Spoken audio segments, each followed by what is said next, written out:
everyone, and welcome to my podcast, Raw in Wonderland. Let me ask you something.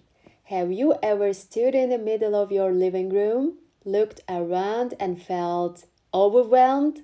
Not by noise or chaos, but by things. Drawers packed with stuff, closets overflowing, knickknacks on every shelf, and yet, in that moment, something feels missing. It's a strange modern paradox. The more we have, the less we seem to feel. That's where our story begins today, with a powerful word that captures this odd sensation. James Wallman introduces us to a term that perfectly describes modern life: stuffocation. That feeling of being overwhelmed, stressed, and even depressed by the sheer volume of possessions we own. We've been sold a lie for decades that success equals a bigger house, a fancier car, and a closet full of things we barely use. But instead of happiness, this material chase has given us cluttered garages, mental fatigue, and subtle but persistent sense of emptiness. In the book, we meet people like Ryan Nicodemus, a man who had everything: money, gadgets, clothes, and still felt unfulfilled. So he did something radical. He boxed up everything he owned and only took out the things he truly needed. After 10 days, he had taken out just a few items. The rest, gone, sold, donated, forgotten. And with that came a surprising emotion: relief. And now let's explore the key life lessons from this book and how they might apply to our own lives right here, right now. Perhaps with a coffee in hand, just like Alice in her red ribbon, sitting quietly in a cozy corner of the library of Wonderland. First one: happiness is not equal to stuff.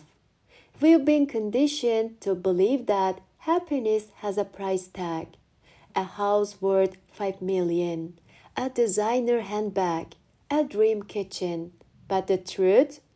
More stuff doesn't bring more happiness. In fact, studies now show that after a certain level of comfort is met, possessions do not significantly increase well being.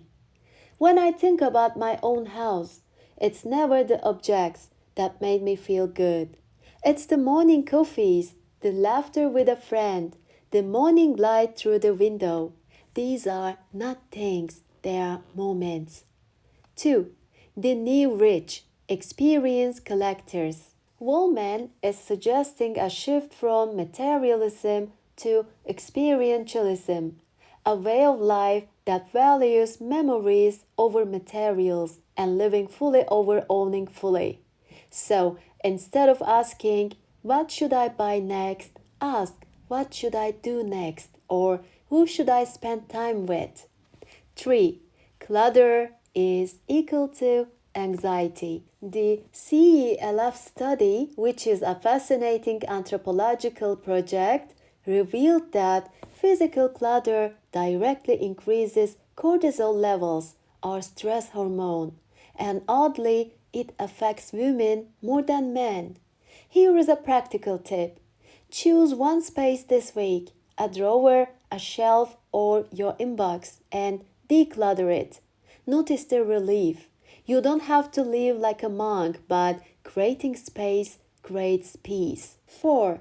You are what you do, not what you own.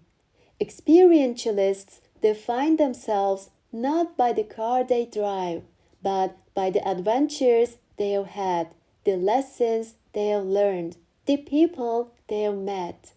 So, next time you meet someone new, instead of asking what they do for a living, try asking what they love to do. 5. Redefining success. The book ends with a call for a new cultural revolution, one where GDP is replaced by GNH, gross national happiness, where a successful life isn't measured in square footage, but in heartbeats, laughs, memories, and sunsets. So, what if we all became experientialists just a little? What if we chose less stuff and more stories? Less pressure and more presence? Less proving and more being? Maybe that's the lesson today. Live more, own less, and make your life the most beautiful story you've ever told. Until next time, stay curious, stay kind, and collect memories, not clutter. Bye, guys!